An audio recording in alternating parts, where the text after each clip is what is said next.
À la version longue cette semaine, je reçois Emmanuel Hébert qui possède le manoir Black Swan situé à Châteauguay. Peut-être vous en avez entendu parler, ou à tout le moins vous l'avez peut-être déjà vu. Il y a beaucoup d'émissions de télé qui se tournent là, des publicités, des influenceurs qui vont là faire des tournages. Donc on va en parler quand même abondamment. Emmanuel possède, ça fait longtemps qu'il y a des entreprises en antiquité, des lumières vintage, plein de choses en fait. Mais on s'est beaucoup concentré en fait sur le manoir Black Swan et aussi de parler de la ville de Châteauguay, de son amour de la ville et aussi de sa vision en fait surtout du quartier un peu plus historique, là, à côté de l'église Saint-Joachim. Donc, on a vraiment tourné autour de ça, de tourisme, comment faire, selon lui, en fait, parler de sa vision, de comment faire briller Châteauguay, de comment la rendre un peu plus vivante. C'est une discussion qui a été super intéressante et là-dessus, je vous souhaite une bonne émission.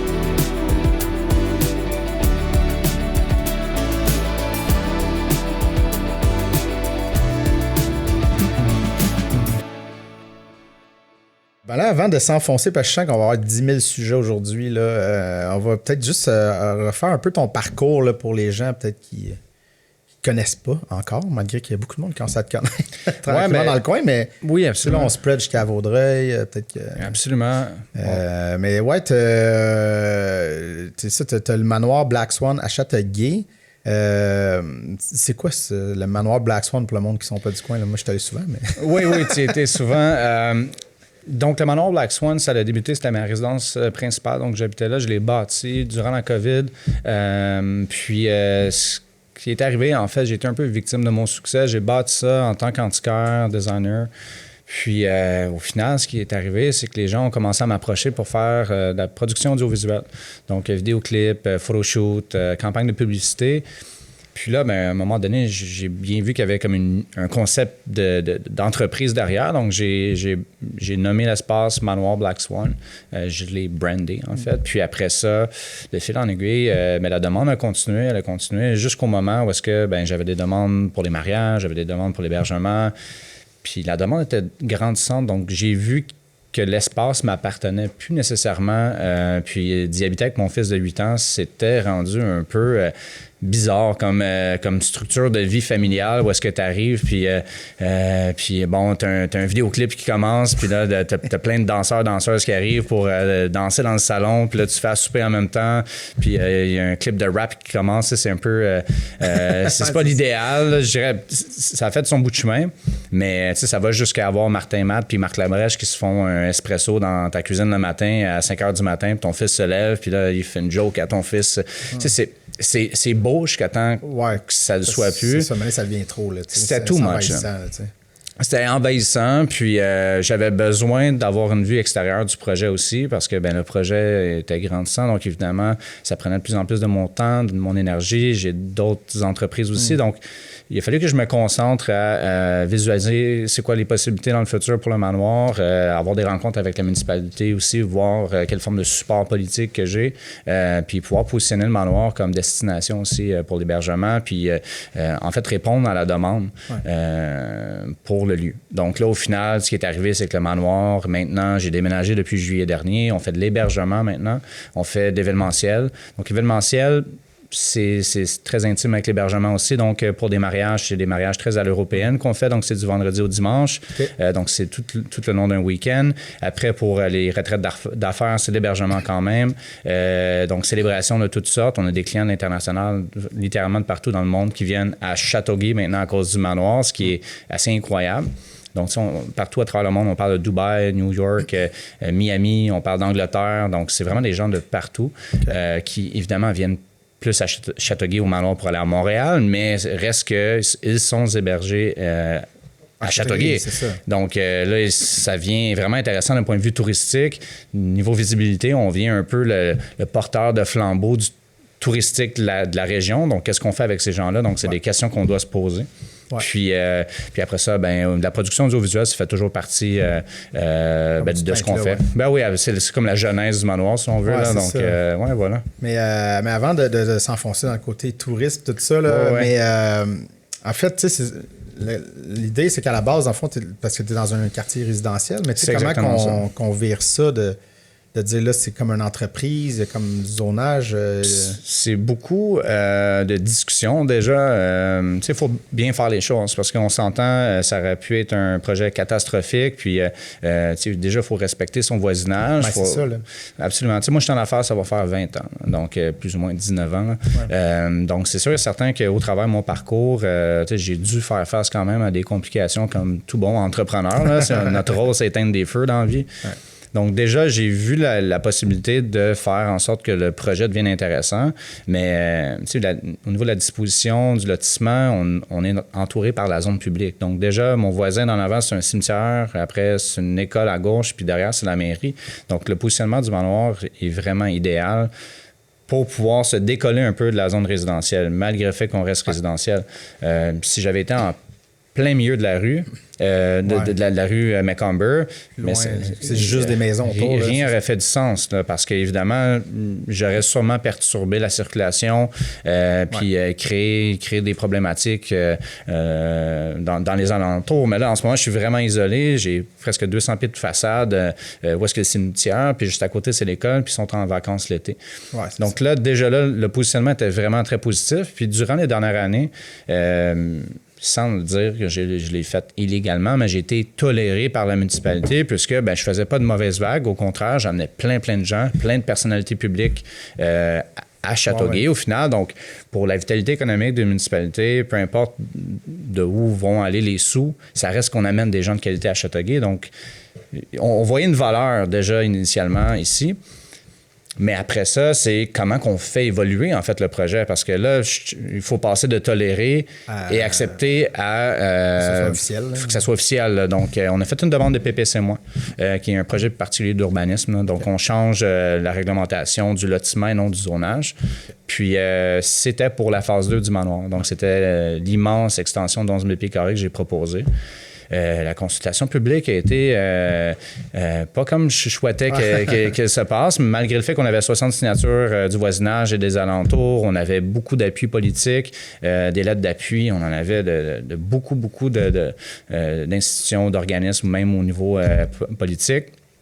Malgré ça, l'hostilité dans laquelle j'aurais développé le projet, c'est pas quelque chose qui m'intéressait, honnêtement. Moi, je respecte beaucoup mon voisinage, puis je veux faire ça parce que les gens veulent avoir un projet comme ça, mais je suis pas prêt à faire un suicide entrepreneurial, puis tout mettre mon énergie pour, au final, un projet que personne dans mon entourage, là, je parle celui du manoir, souhaite avoir.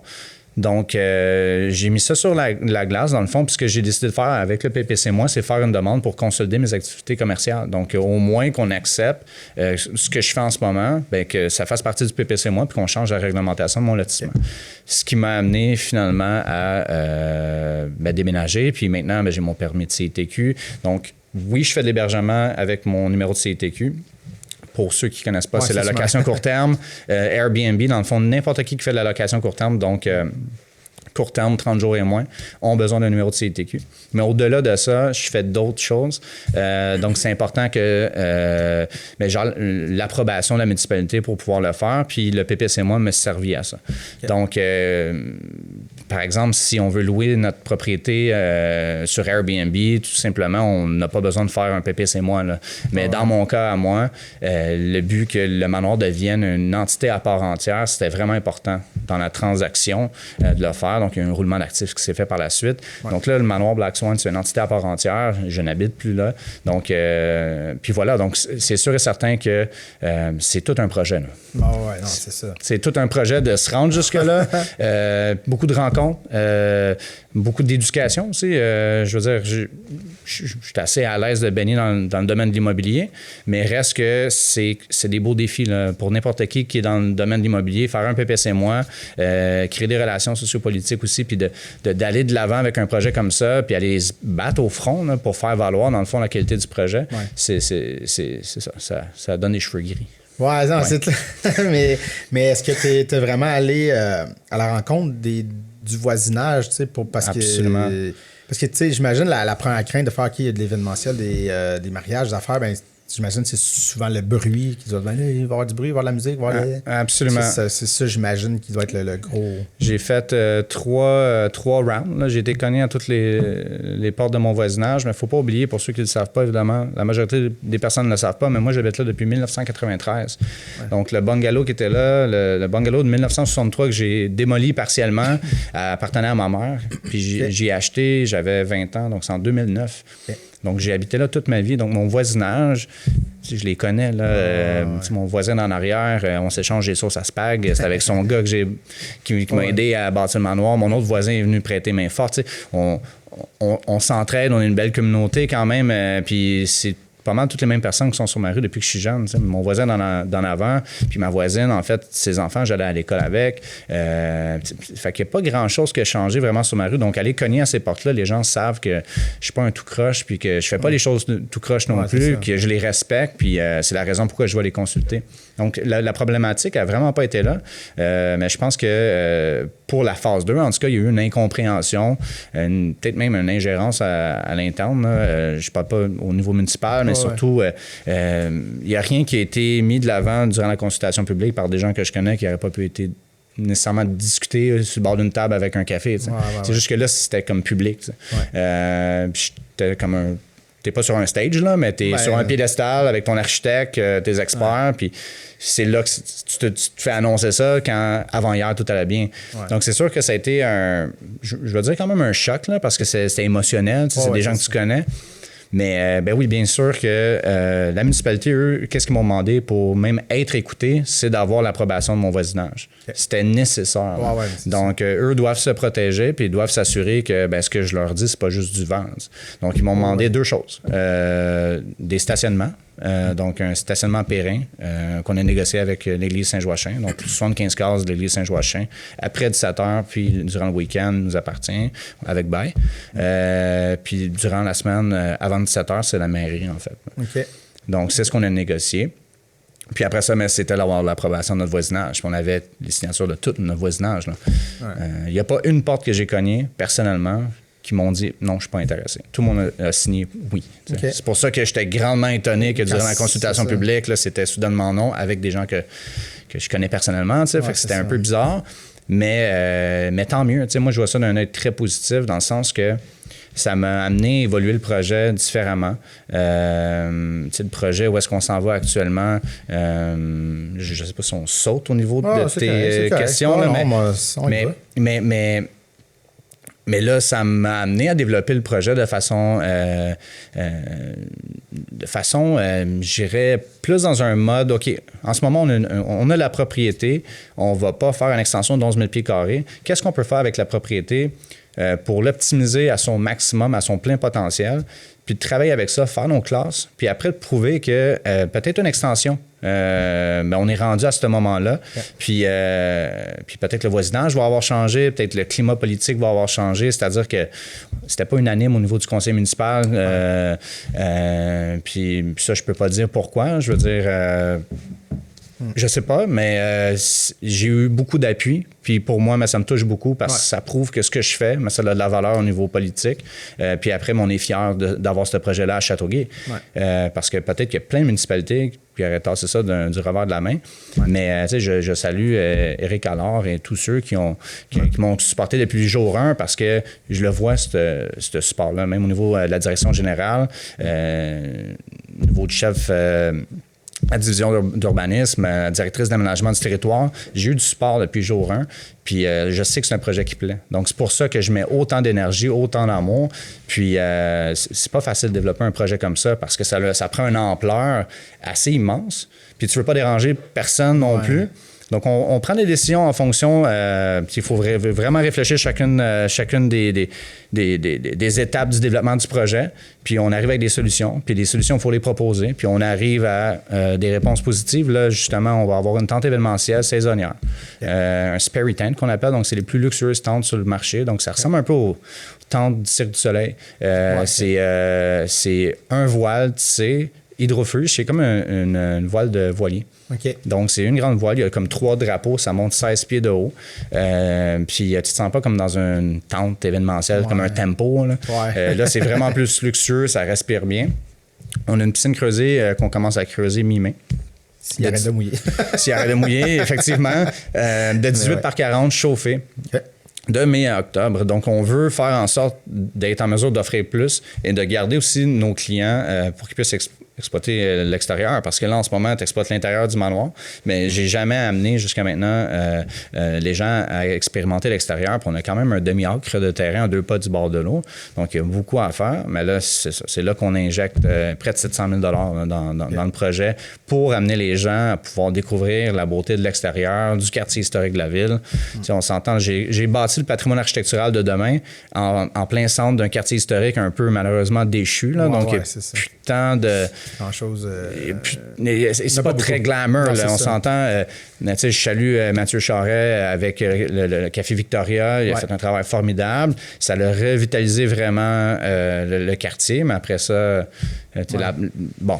Il y a des initiatives, mais reste que le quartier historique, on n'est pas à Chambly ou à Boucherville. Oh ouais, non, c'est ça. Mais ça, c'est comme un des problèmes de Châteauguay qui n'a jamais conservé un vieux Châteauguay. Comme quasiment toutes les autres villes. Là, tu vas te promener devant le vieux Belleuil, le vieux Longueuil. Il y a moins de rues, mais là, on dirait qu'à cause de justement, c'était 3 villages qui ont fusionné. Chacun a comme... développer chacun de leur bord, mais c'est ça. On dirait qu'il y a comme un problème à la base de comment gérer cette patente-là, tu sais, puis c'est ça. Fait comment, après ça, tu le retransformes quand il y a du résidentiel qui se mélange là, tu sais, puis t'en fais un point de... C'est une bonne question. Bien, il y a beaucoup de volonté en ce moment, tu sais, puis encore une fois, j'ai salué l'équipe d'Éric Allard, mais... Moi, je suis résident de Châteauguay depuis 1993. J'ai jamais vu Châteauguay autant bouger. Puis déjà, mais je vois qu'ils prennent des initiatives qui sortent un peu des initiatives exotiques comme, mettons, le manoir, puis le support du manoir. Pour moi, c'est une volonté politique de faire les choses différemment puis d'amener les gens à voir que, on peut faire les choses différemment, avoir du succès. Puis le fait de mettre de l'appui là-dessus, mais ça ouvre la porte à d'autres instigateurs de projets intéressants qui vont s'amener à Châteauguay. Ouais. Donc déjà, je trouve que ça envoie un beau message. Pour le quartier historique, moi, j'y crois. Je veux dire, on a la rivière Châteauguay qui passe. On a deux rives, une piste cyclable. Malheureusement, on n'a aucun commerce vraiment proche de la piste cyclable. Donc, ça n'a jamais été réfléchi comme ça. Donc, c'est du résidentiel. Donc, au final, on a des cyclistes qui peuvent... Ils peuvent passer au travers. On n'a plus la navette fluviale parce que ça coûtait trop cher. J'en ai déjà parlé souvent. Puis je souhaite qu'à l'interne, quelque chose se passe parce que c'est notre seule façon de connecter les cyclistes à l'île de Montréal, à Châteauguay et vice-versa. Ouais. Mais malheureusement, il n'y avait pas assez d'utilisateurs. Fait que moi, je prône la commercialisation de la navette fluviale. Mais quand j'ai regardé le modèle d'affaires de la ville de Châteauguay, malheureusement, contrairement à toutes les autres homologues, à toutes les autres municipalités, en fait, c'est que notre traversier prend quasiment le double du temps que de toutes les autres navettes. Ouais. Ce qui fait en sorte que ça coûte plus cher. Le double de temps, 2 fois plus cher, j'estime. J'ai pas les chiffres devant moi. Donc, je comprends qu'il y a une certaine dualité ici, mais reste que c'est un service qui est nécessaire à offrir. C'est comme un loss winner. Là. C'est comme de vendre du poulet au Costco. Ouais. Ils font pas d'argent sur le poulet, mais ils finissent par acheter d'autres choses. Donc, moi, je vois la navette fluviale comme ça. C'est ça. Des fois, il y a ces réflexions-là, surtout quand on parle de transport en commun ou de la navette. Des fois, on parle trop souvent de « Ah, mais ça rapporte pas. » Oui, mais il faut le voir comme un investissement à développer d'autres choses, d'une certaine façon. Après ça, tout à fait. J'imagine, là, je comprends, il y a une braquette de prix que année, tu te dis, bon là, ça n'a plus rapport. Là. Malheureusement, il faut qu'il y ait des initiatives municipales, mais aussi ça relève peut-être la MRC, des ATR, là, notre association touristique régionale, d'avoir une vision globale sur le cyclotourisme, puis... parce que là, tu t'amènerais du monde facilement, là, comme de Montréal. Parce que j'ai habité longtemps à Montréal, je connais quand même beaucoup de monde. Le vélo est fort, puis pas juste pour se déplacer dans Montréal, mais il y a plein de monde qui veulent sortir de l'île parce que pour aller faire justement des plus longues rides, mais de te dire, ben là, j'ai un lien facile.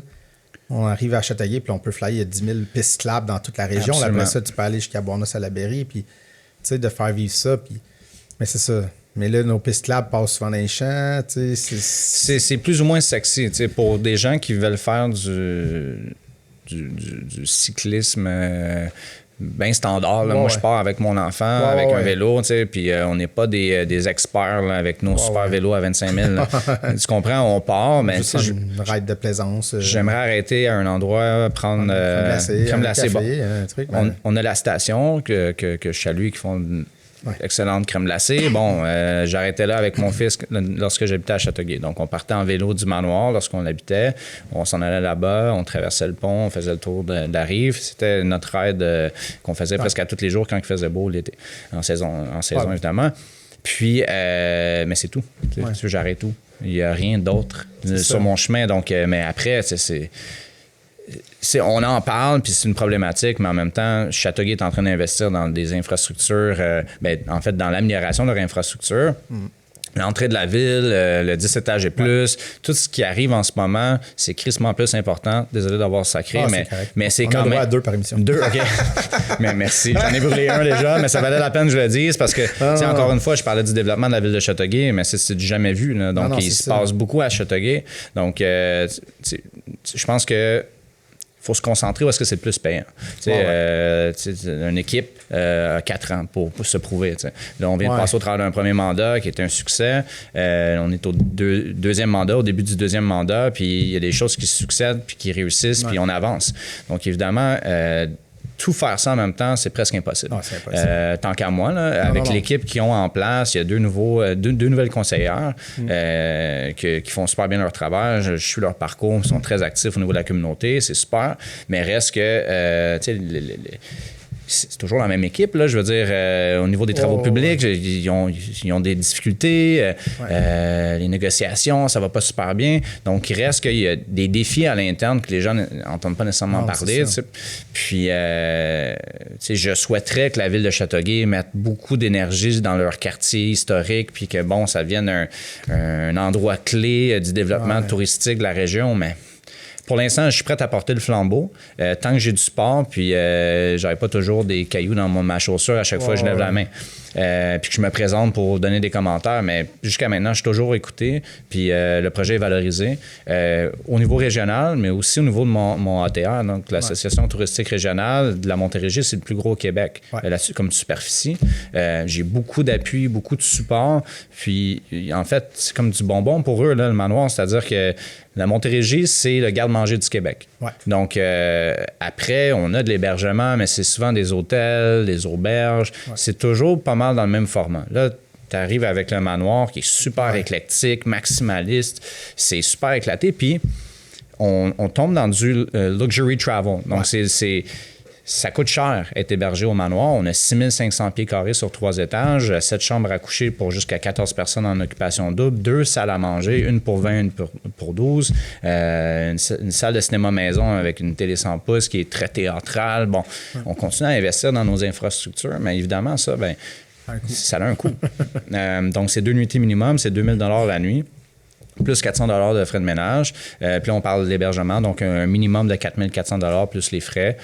Donc, ça tombe près de 5200 $ pour 2 nuitées. Donc, c'est quand même pas négligeable, mais on est à côté de Montréal. Mais il y a plein de gens qui cherchent à louer un espace, que ce soit pour une retraite d'affaires, un lac à l'épaule, un meeting familial de gens qui viennent de l'extérieur et qui ne veulent pas nécessairement se louer des chambres d'hôtel séparément.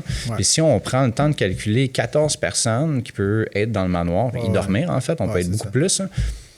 Bien, si tu divises, mettons, 5200 $ avec les taxes par 14 personnes sur 2 nuitées, on est proche d'une nuit à l'hôtel pour une seule personne. Donc, c'est ce qui vient intéressant quand on calcule ça comme ça.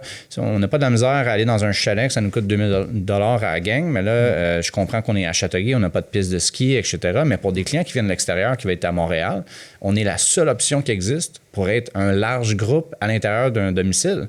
Fait que ça vient vraiment intéressant. Puis c'est là que, tranquillement, on commence à faire de la place. Puis on veut faire bouger les choses. Le bleisure, là, le fameux business leisure.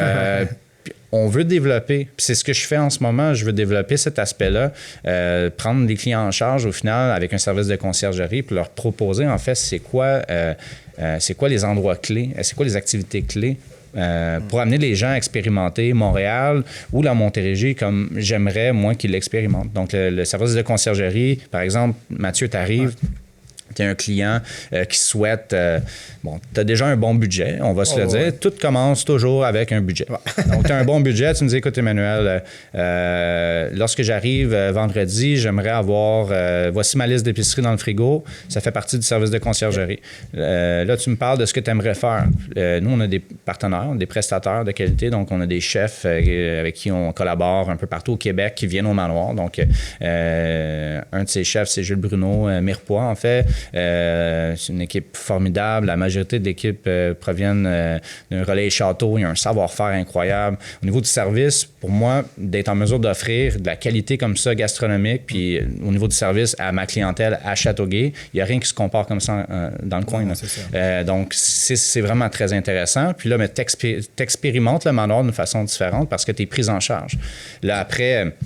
Je ne sais pas, tu souhaites aller visiter des musées à Montréal, tu as besoin d'un service pour 14 personnes. Donc, on peut avoir un service de transport, un Sprinter 15 passagers qui vient te ramasser, qui t'amène à Montréal, qui t'attend, qui vient te rechercher plus tard. Puis après, dimanche, il fait vraiment beau, tu aimerais ça partir sur un yacht de 55 pieds. Là, on dirige vers justement un service de charter qui peut t'amener visiter les plus beaux coins dans les îles de Boucherville, par exemple. Donc, souvent, ces gros bateaux-là, il y a 2 endroits clés, là, Valleyfield puis Boucherville. Ils ne rentrent pas sur la rivière Châteauguay. Même sur le bord du lac Saint-Louis, un 55 pieds, c'est quand même assez difficile. Puis il n'y a pas tant de marinas qui sont prêts à les accueillir. Beauharnois, je pense même pas que ça rentre. Là. Je penserais pas. Donc, c'est de développer des relations avec d'autres entreprises, en fait, qui ont la même vision que toi, qui croient en nos attraits touristiques, qui croient que le luxury travel au Québec, ça existe. Puis des clients qui sont prêts à payer pour des expériences hors du commun, il y en a. Les derniers clientes qu'on a eu, en fait, c'est un bachelorette de 12 filles, femmes de New York qui sont venues à Montréal, mais qui ont resté 4 jours au manoir.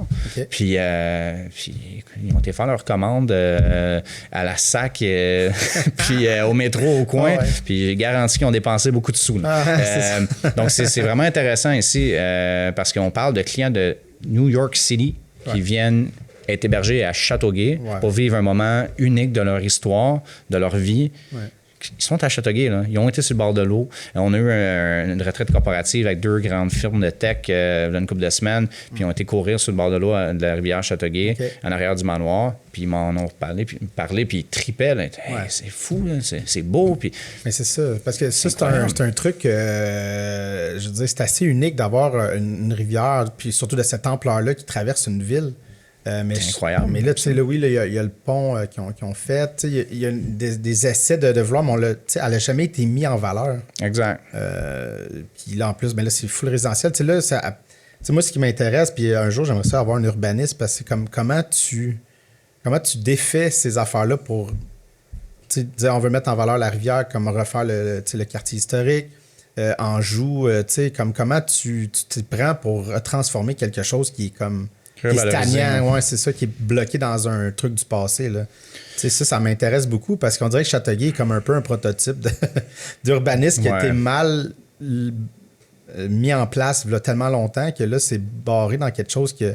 Comment tu flippes ça? C'est ça qui m'intéresse. Non, je suis d'accord. C'est un projet d'envergure. Là, je suis d'accord, mais ce serait super pertinent d'en avoir un. Pas nécessairement de la ville de Châteauguay, mais d'une firme externe pour avoir justement un avis extérieur, objectif sur le développement de certaines municipalités, puis la revalorisation en fait des secteurs qui ont... Ça a été urbanisé dans les années 60-70. Même avant ça.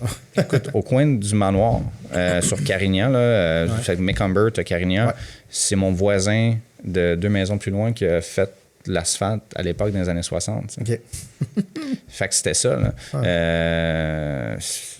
Tu penses aux services, à l'époque, ils faisaient les services là, tranquillement dans la municipalité, mais l'urbanisme, c'était un terme, là, mais maintenant, c'est rendu une pratique courante, puis ils réfléchissent vraiment dans les secteurs. Il doit y avoir un parc à un certain endroit, il doit y avoir des services autour. C'est réfléchi en fonction du bien-être des gens qui vont y habiter, puis c'est vendeur. C'est comme ça que tu réussis à vendre un secteur. Mais à l'époque, c'est le début de l'urbanisme. Les années 50-60, je m'y connais pas trop, mais après m'avoir impliqué tellement, puis avoir jasé en masse avec des urbanistes dans le développement de divers projets, je me rends compte qu'à un moment donné, c'est très difficile, beaucoup plus difficile qu'on le pense, parce que c'est pas juste d'avoir l'idée. C'est concrètement, il y a des entrepreneurs, il y a des bâtiments qui sont affectés, il y a des gens qui y habitent, des gens qui ça fait 30 ans qui habitent dans le duplex, qui devraient, lui, avoir un commerce de proximité au rez-de-chaussée.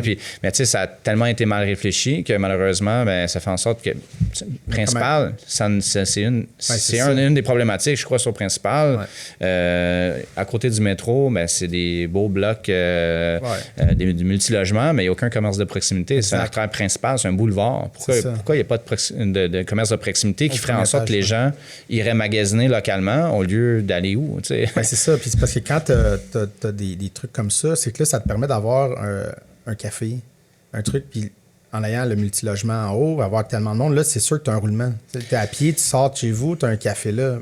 C'est la facilité. Tu te dis, je vais aller là, je prendrai pas mon char, je vais absolument faire vivre le quartier. Mais là, c'est juste un tas de maisons, un tas de trucs, puis là, il faut que tu ailles là-bas. Mais voici les enjeux. Ça peut être plus difficile à financer. Ça peut être plus difficile à vendre comme promoteur. Ça peut engendrer plus de temps de réflexion à l'interne au niveau du projet. Donc, la délivrance des permis de construction peut être grandement allongée. Il y a tellement de facteurs auxquels on pense pas, mais au final, qui affectent un projet comme ça. Puis, en tant que développeur, si ton projet devient juste trop compliqué à faire, tu vas aller le faire ailleurs où est-ce que tu n'as pas ces complications-là. Donc, au final, des fois, les villes plient. Je ne dis pas c'est ce qui est arrivé dans ce cas-là, mais reste qu'il y a des municipalités des fois qui vont aller plier. Développer du multilogement, ça coûte de plus en plus cher. C'est très, très dispendieux. Même que tu bâtis du neuf, à moins que tu aies acheté ton terrain il y a vraiment longtemps, que tu as eu un méga deal, la rentabilité de développer des bâtiments comme ça est presque inexistante. Pour moi, le manoir, c'est pas du multilogement, mais je l'ai bâti moi-même comme ma résidence principale. J'ai fait ça à mitaine. Je veux dire, avec des artisans bien motivés, puis je magasinais chacun de mes composants.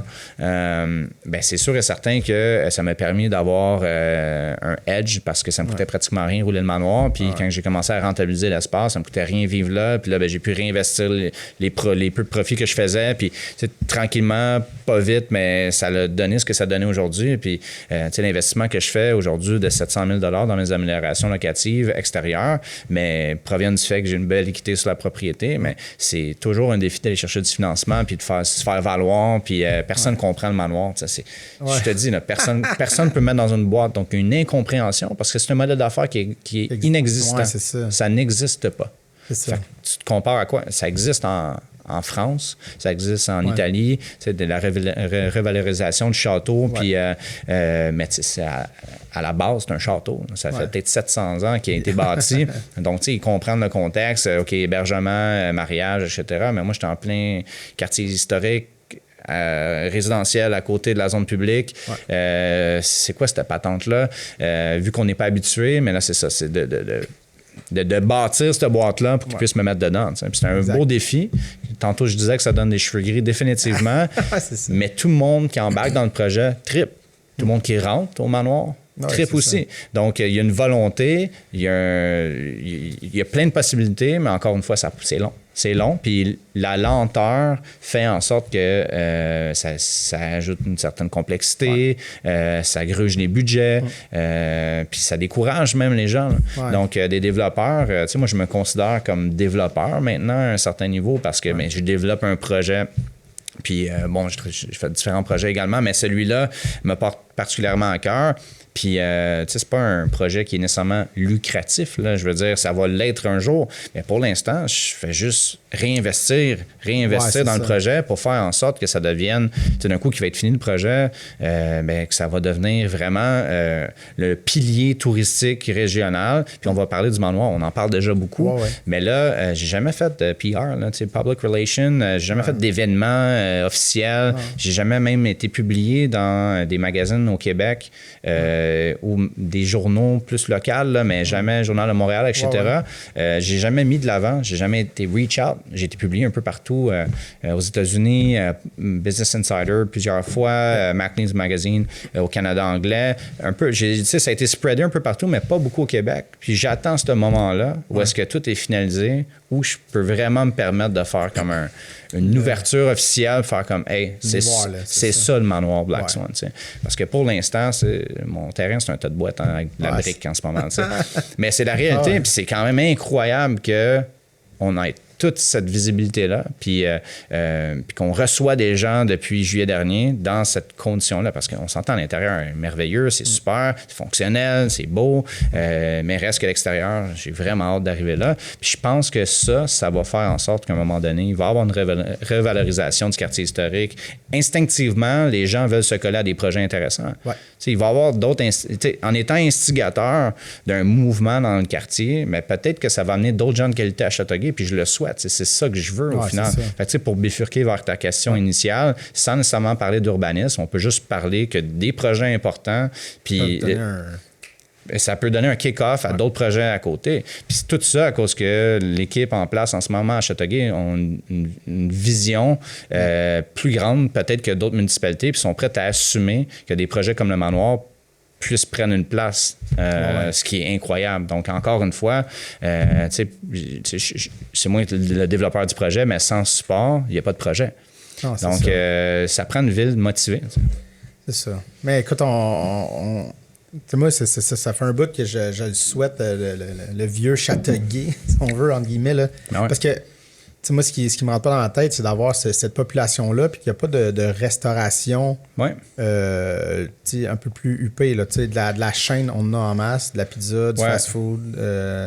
Ça, il y en a à côté, mais il n'y a pas de restaurant, buvette, des trucs... Absolument. 5 services. Ça aide dans la haute gastronomie qu'il pourrait en avoir, mais parce qu'il n'y a pas de place où se situer. Pour ce genre de resto-là, tu vas aller te mettre sur Anjou qui n'est pas attractif. Absolument. Puis le problème, c'est que même si on a le plus beau spot pour eux, les loyers sont chers à Châteauguay. C'est pratiquement la même chose qu'être sur Saint-Laurent à Montréal. C'est Sainte-Catherine. Les loyers sont chers. Puis c'est pas la faute de la ville de Châteauguay. Là. On est collé sur Montréal, c'est ça les prix. Je trouve que les gens ont une facilité à tout le temps blâmer la ville pour des problèmes. Puis c'est pas ça. On est collé sur Montréal. On était la seule municipalité jusqu'à tout dernièrement que notre immobilier n'avait pas atteint en fait le même niveau de prix qu'ailleurs dans la grande ceinture métropolitaine. Bon, mais ça affecte aussi le côté commercial. Quand tu veux louer un local, mais la clé dans l'immobilier, c'est location, location, location. Ouais. C'est la même clé en affaires aussi, si tu veux te positionner. C'est ça. Si tu n'en as pas de location, comme tu dis, tu es sur Anjou. Il n'y a rien de sexy à être sur Anjou. Non, c'est ça. Donc, pourquoi tu irais à Châteauguay exactement? Exact. C'est quoi la raison? Il faut qu'il y ait une raison. Fait que tu vois... Moi, je suis un épicurien, j'adore la gastronomie. Le fait de commencer à amener des chefs à Châteauguay pour des clients spécifiques, ça m'a amené à réfléchir à un projet qui s'appelle, puis là c'est en primeur, là, je pense pas d'en avoir parlé encore, mais ça s'appelle la table interdite en fait. Puis on en a parlé un peu avec Tourisme Montérégie, voir en fait comment on pourrait même prendre des produits de la région puis les mettre de l'avant. Mais le but c'est d'amener des chefs à expérimenter une table de 20 personnes, même si c'est pas 20 personnes qui se connaissent, même si c'est 10 couples à table, une table de 20 personnes, puis qui puissent en fait connecter avec le chef, avec la nourriture. Puis c'est un 20 places par mois. Là. Donc c'est un chef différent par mois, 12 différents chefs par année. Mais c'est en fait de montrer aux gens qu'on peut expérimenter quelque chose de vraiment cool à Châteauguay aussi. Puis avec une liste d'attente, évidemment, il y a 20 personnes qui peuvent avoir accès mensuellement. Mais tranquillement, de bâtir cette initiative-là va faire en sorte que les gens vont avoir un clin d'œil de qualité culinaire à Châteauguay, puis tranquillement, ça va instaurer une certaine visibilité, crédibilité même. Puis c'est des baby steps comme ça qui vont faire toute la différence. Fait que ça, je l'ai vraiment à cœur. Puis encore une fois, c'est pas un projet qui est lucratif, c'est un projet pour moi qui est porteur parce que ça amène des gens à Châteauguay. Puis je l'aime, mon Châteauguay. Je suis très investi. Ça. Merci. Mais pour vrai, sans blague, puis tu me parles de la ville de Châteauguay aussi, je pense que tu l'aimes beaucoup. Oui, moi je viens de Sainte-Martine, je veux dire, Châteauguay, j'ai tout le temps été là. Je l'aime, mais il y a comme un amour, pas haine c'est trop fort, là, mais il y a comme une espèce de... Puis tu sais, quand, mettons, je la critique, je blâme pas la ville, je blâme pas le...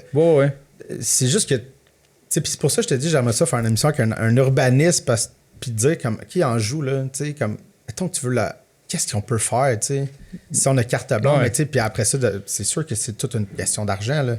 Mais tu sais, quand on remonte, là, plusieurs années, il y avait Nathalie Simon, l'ancienne mairesse, fait un bout, là. Ouais. Mais son administration avait proposé un plan Châteauguay 2020 avec tout refaire en joue, puis le début de Maple. Ouais. Puis c'était ambitieux, c'était énorme. Il avait fait un 3D. C'était magnifique, là. Ouais, je me sais exactement de quoi tu parles. Mais c'est ça, puis je le sais que c'était fou, là, tu sais. Mais ce qui me tracassait, c'est que tout le monde, rapidement, là, ça se marche sur les... C'est trop gros, c'est trop flat. Je suis comme, mais pour une fois qu'il y a comme... Tu sais, en politique, on dit, ils ne font pas rêver. Là, il y a un projet... Moi, je me dis, on met à bord là, puis si on y arrive à moitié, au moins, on aura bougé les affaires. Mais juste de tout de suite faire, ben non, on le tasse.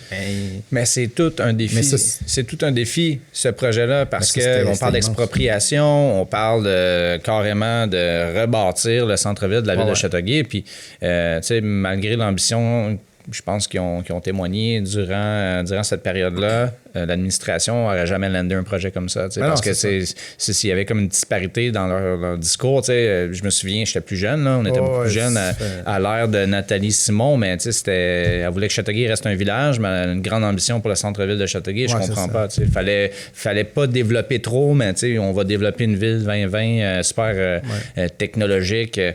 Je sais pas si le discours... je comprends pas comment qu'on a 2 secondes cru que ça allait arriver, là. En tout cas, non, mais... moi, honnêtement, j'étais plus jeune, fait que j'étais comme, je connaissais rien du monde politique. Je regardais ça, j'étais comme, mon Dieu, wow, OK, on va avoir un nouveau Châteauguay, mais ce que ça prend pour se rendre là, connaissant les démarches urbanistiques, au niveau de la réglementation, juste l'handicap que la municipalité a là de faire avancer un projet comme ça, parce que c'est eux autres qui doivent apporter le projet d'une manière ou d'une autre. C'est leur centre-ville. Ils doivent eux-mêmes aller cogner aux portes. C'est un long processus. Puis, c'est en train de changer, par contre, parce qu'ils changent au niveau de... Là, je veux pas trop m'avancer, mais 2026, c'est l'année qu'ils sont en train de refaire leur système de... Écoute, je vais sûrement mal le dire, là, mais en fait, ils veulent se faciliter la vie, autant pour les développeurs que pour eux, d'avancer des projets qui valent vraiment la peine pour la municipalité, parce que là, on est dans un système de vote, c'est très archaïque, là. J'ai rien contre le système démocratique, mais à un moment donné, tu sais, j'ai passé au travers du processus avec la consultation publique, etc. Puis c'est bon qu'il y ait une consultation publique, mais à un moment donné, tu sais, toutes ces étapes-là font en sorte que des super beaux projets qui auraient dû naître n'ont pas vécu parce qu'à un moment donné, c'est comme je t'ai écœuré, je veux pas faire partie de ce processus-là. Puis il y a des municipalités qui ont déjà fait ce changement de réglementation-là qui leur permettent justement d'accepter des projets plus rapidement. Châteauguay, on est dans ce processus-là en ce moment. Donc, c'est la meilleure façon que je peux l'expliquer tout le monde à la maison. Là. Mais ils sont en train de faire la rédaction de ce nouveau... c'est pas un concept, là, mais cette nouvelle façon d'approcher des projets. Ce qui va faire en sorte de leur donner la chance de peut-être mettre des projets ambitieux en avant sans être limités par leur propre système. Fait que c'est ça qui se passe en ce moment. Fait que je m'avance pas plus, mais en étant au courant de ça, ça me démontre qu'il y a une très grande volonté d'avancer des choses, faire en sorte que Châteauguay devienne un pôle intéressant pour la Rive-Sud de Montréal, pour la grande région métropolitaine. Tu sais, je veux dire, Montréal, c'est une des plus grandes villes du Canada. On est à côté. Pourquoi Châteauguay, la vision globale, ça a tout le temps été comme Châteauguay. Tu sais. Mais parce que c'est une population vieillissante. Tu sais. Si on regarde en général, je pense que c'est une des municipalités avec le plus de... C'est au niveau de l'âge, là, la population la plus vieille autour de la métropole. Mais à un moment donné, ça va changer, il va y avoir un shift, là, le silver tsunami, là, les gens vont downsizer, les bungalows vont se vendre, il va y avoir une certaine revalorisation aussi de certains quartiers, comme la station. La station, il y a des maisons qui ont été démolies, rénovées, il y a une gentrification qui se font dans les quartiers de... Tu sais, à l'époque... Si vous allez chercher du pot, là, t'allais dans la station. Tu comprends? C'était ça, la station. C'était comme notre hood de la ville de Châteauguay, ça, puis Turenne, puis ça allait changer. C'est ça. Fait que c'est ça qui est positif, c'est que la ville évolue, mais dans le bon sens. Donc, ça veut dire qu'il y a quelque chose de bon que quelqu'un fait. Là, puis je pense qu'on s'enligne vraiment dans une bonne direction, surtout avec l'équipe qu'on a là, parce qu'ils sont vraiment à l'écoute des citoyens aussi. Là. Puis c'est des grands défis. Puis tu sais, moi, je prends un porte-voix, puis je suis vraiment très actif pour faire valoriser ma municipalité, qui est Châteauguay. Le manoir est à Châteauguay. Donc, quand on parle du manoir, automatiquement, on parle de Châteauguay. Donc, moi, je me sens très, très responsable maintenant en portant ce flambeau-là de faire briller la municipalité. Fait que c'est quoi mes initiatives en tant que fondateur et président du manoir Black Swan? Mais c'est de mettre de l'avant les attraits touristiques de la région. Donc, la rivière, après les embarcations telles que le kayak, le canot, le centre nautique. Après ça, les installations qu'on a. OK, great. Après ça, on a l'île Saint-Bernard. OK. On a des sentiers pédestres. On a des beaux spots.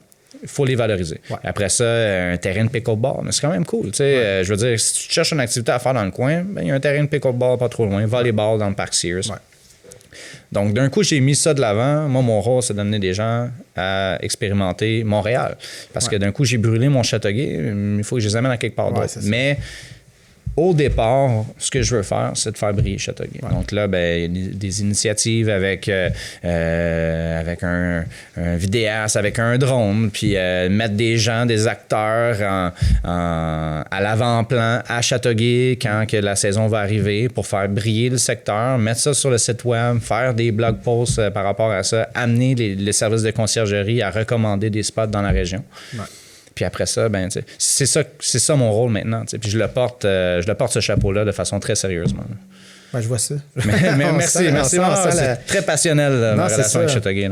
Non, c'est ça, parce que, c'est ça, c'est que tu es entrepreneur, mais c'est comme si, tu as ton côté, c'est ta business, faire de l'argent, tout ça, mais ça se mélange dans une espèce de faire rayonner, d'être un porte-parole. Fait que tout ça devient un, parce que, si un fonctionne, l'autre, il faut que les deux fonctionnent. Absolument. C'est que si je prends pas... si je laisse un manoir... je veux pas dire le laisser aller, mais le manoir, je pourrais juste m'effacer du paysage du manoir, puis de plus avoir cette... d'être la face primaire du manoir, puis de laisser le manoir briller. Sauf que je trouve que c'est très limitatif parce que le manoir, il n'y a pas de voix. Il y a une visibilité, une certaine voix parce que la voix provient de ceux qui l'expérimentent. Mais moi, après, je suis à Châteauguay sans, encore une fois, volonté politique que le manoir existe à Châteauguay, mais il n'y a pas de manoir. Donc là, j'ai cette volonté politique. Donc moi, je dois faire tout en sorte de faire valoir mon point, la raison d'être du manoir, puis toutes les possibilités que ça peut amener. Puis d'un coup que les possibilités sont amenées, puis qu'on a une réponse, ça veut dire que j'ai bien fait les choses. Fait que tranquillement, à un moment donné, il va y avoir un positionnement qui va se faire, mais on est en plein développement du projet. Je viens de déménager personnellement du manoir, donc depuis juillet dernier.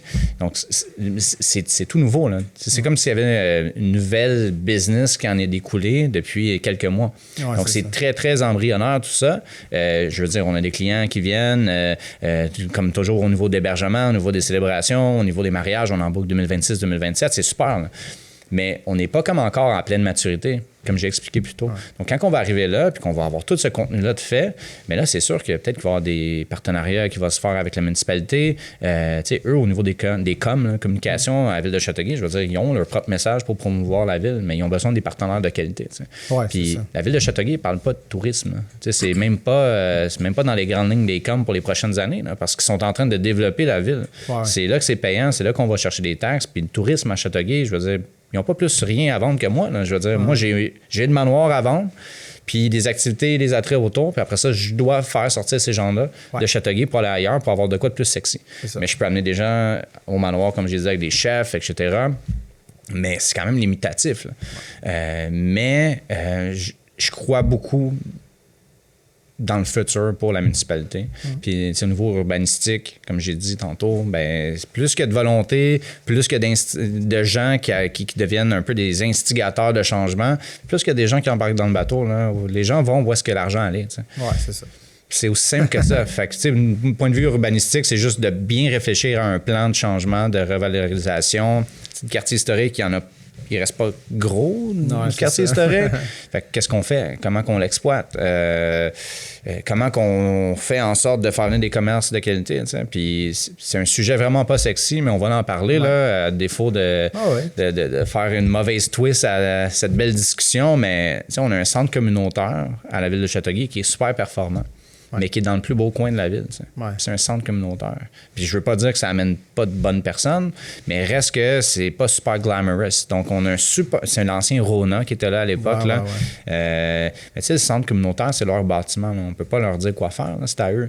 Mais ça fait en sorte que ce beau quartier-là, qui pourrait être vraiment très bien revalorisé, quand tu traverses le pont, là, moi, j'ai des clients qui viennent un peu partout. Ils descendent à l'aéroport, là, ils partent de Montréal, ils arrivent à Châteauguay, ils traversent Anjou. Ils traversent Kanawake. Déjà, tu es dans un autre univers. Kanawake. Là, tu es comme, OK. Exactement. Tu passes à côté d'un casino, playground. Bon, OK, super. T'es rendu à Châteauguay. Tu traverses Saint-Jean-Baptiste, excuse-moi. Excuse-moi, je t'ai rendu trop loin. Saint-Jean-Baptiste. Saint-Jean-Baptiste, tu tournes à droite sur Anjou. Là, t'es comme, là, OK. On vient de reculer de 50 ans. Exactement. Puis là, après ça, tu traverses le pont, tu vois l'église. Là, t'es comme, wow factor. Tu sais, c'est quasiment bon qu'Anjou soit décalissé. Deuxième sacre de la discussion, je l'ai brûlé. Mais on traverse Anjou. Facteur wow, OK. Mais là, c'est ça. Comment qu'on fait pour juste travailler sur ce bloc-là? Je pense qu'il y a des belles possibilités.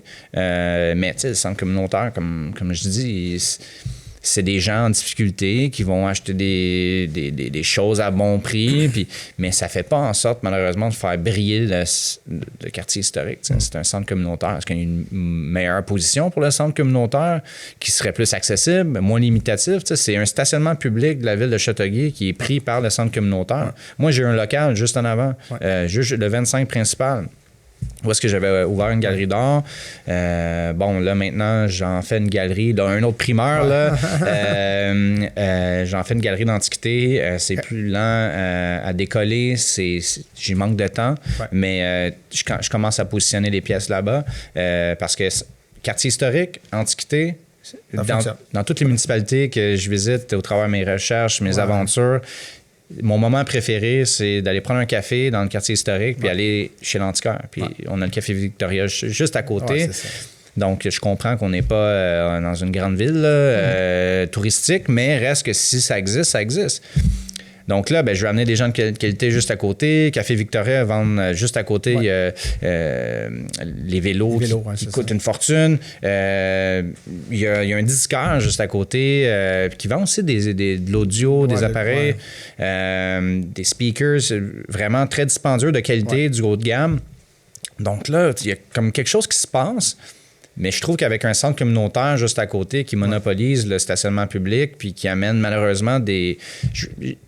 Je sais que ça sonne pas bien de dire des gens de moins bonne qualité, mais reste qu'un quartier historique dynamique avec un centre communautaire dedans, je trouve que je comprends pas. Puis ils sont là, c'est super, ça performe, mais c'est sûr qu'il y a un meilleur spot pour ça. Peut-être dans le quartier industriel, plus proche d'un quartier où est-ce que ça devrait être plus accessible pour la majorité des gens que sur un coin de bord de l'eau à côté d'une piste cyclable qui pourrait être comme merveilleuse. Mais là, il y a des poubelles partout à terre. C'est comme poubelles, seringues, slash, ben des affaires, là, des bobettes. J'arrive en avant de la boutique, des fois, il y a des paires de culottes. Là, parce que le vent a pogné là-dedans. Fait que c'est notre quartier historique.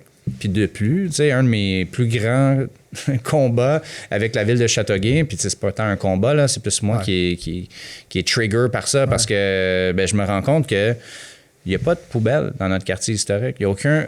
des bins, là, des poubelles, c'est ça le terme?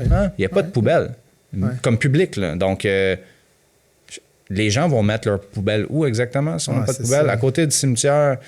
il n'y a pas de poubelle. Donc, les jeunes qui partent de Marguerite-Bourgeois vont jusqu'au métro, couchent tard, se chercher de la nourriture, reviennent, pas de poubelle. Où est-ce qu'ils mettent leurs poubelles? Tu as déjà été jeune. T'avais-tu cette habitude de mettre tes poubelles dans tes poches, mettons? Pas tant, non. Bon, mais tu sais, je veux dire, t'as beau avoir toute l'initiative du monde là, de tenir tes poubelles pendant un bon moment. Là. Si ça fait 1 kilomètre que tu marches puis il n'y a pas de poubelle, à un moment donné, tu vas peut-être te relâcher ton sac. Là. Mais c'est ça, le problème aussi, c'est que il faut amener les jeunes, les gens à avoir ce réflexe-là de pouvoir entretenir le quartier aussi. C'est un quartier historique. Bien, c'est un quartier qu'on veut dynamique, qu'on veut un quartier qui bouge avec des jeunes, des gens plus vieux. Puis on pense même pas à la base d'installer des poubelles publiques. Puis, tu sais, on peut les mettre belles aussi. Là. Je pense pas que ça coûte tant plus cher. J'ai moi-même fait la recherche. Ça coûte pas bien plus cher une belle poubelle de quartier historique. On a pensé aux lampadaires, des mettre quand même beaux, vu que c'est le quartier historique. Des poubelles. Ça serait excellent. Puis les gens qui sont motivés à faire en sorte que leur communauté puis leur coin de pays soit propre, mais va peut-être ramasser ce qui traîne à terre puis les mettre dans les poubelles publiques. Oui, c'est ça. C'est mon défi. Là. J'en parle à chaque meeting parce que j'ai des meetings avec la ville. Puis, tu sais, je dis pas juste ça en ondes. C'est ce que je fais. Mais c'est ça, on parle d'urbanisme, juste installer des crises de poubelles. Ah, là, j'ai busté. Seigneur. Mais tu sais, juste installer des poubelles, c'est un défi. Là. Ah, là, il faut passer par là, puis là, les travaux publics, qui va les ramasser, les poubelles? C'est ça. Là, ils passent aux 2 semaines, oui, mais là, il faudrait que le travaux public. Oui, mais je comprends, là, mais c'est soit ça où on a des poubelles à terre qui pognent dans le vent, qui se ramassent chez les voisins. Là, pendant la COVID, c'est des montagnes de masques. Moi, j'ai un paquet d'arbustes au manoir. Je vais te dire, là, quand j'habitais le manoir avec mon fils, c'est Roméo et moi qui ramassions les poubelles sur la rue. Parce que je veux que quand tu tournes le coin de Principal à Macomber, puis que tu arrives au manoir, mais que ça soit propre. Fait que je demandais à mon paysagiste de ramasser les poubelles, même de nettoyer devant l'école Marguerite-Bourgeois, parce qu'il y a des plantes par rapport qui poussaient là. Fait qu'il allait passer le weed eater, parce que personne ne le faisait. Fait que je m'occupais de l'entretien paysager de l'école. Je ramassais les poubelles. J'ai même été voir l'école à multiples reprises pour leur dire, écoutez, je vais faire 1 fois par mois, n'importe quand vous m'invitez, je vais faire un monologue sur la propreté. On va parler de la propreté, puis de la communauté, puis de comment respecter notre environnement, puis on va parler d'environnement aussi. Est-ce que ça serait pertinent? Parce que pendant un moment, l'école n'avait pas de poubelle, eux non plus. C'est ça. Fait que là, l'école n'a pas de poubelle. Moi, je leur ai même offert de financer les poubelles. Mais je vais acheter les poubelles, faites juste les entretenir. Mais là, tu sais, qui va les ramasser? OK, là, excusez-moi, encore 4, c'est mon max. Mais moi, ça me dépasse parce que, tu sais, on parle d'urbanisme, on parle de développement, mais tu sais, si juste poser des poubelles publiques, c'est un défi, ça part mal. C'est ça. Mais je sais qu'on veut le faire. Mais comment s'y prendre? Puis là, il y a il y a d'autres choses à fouetter. Puis je comprends.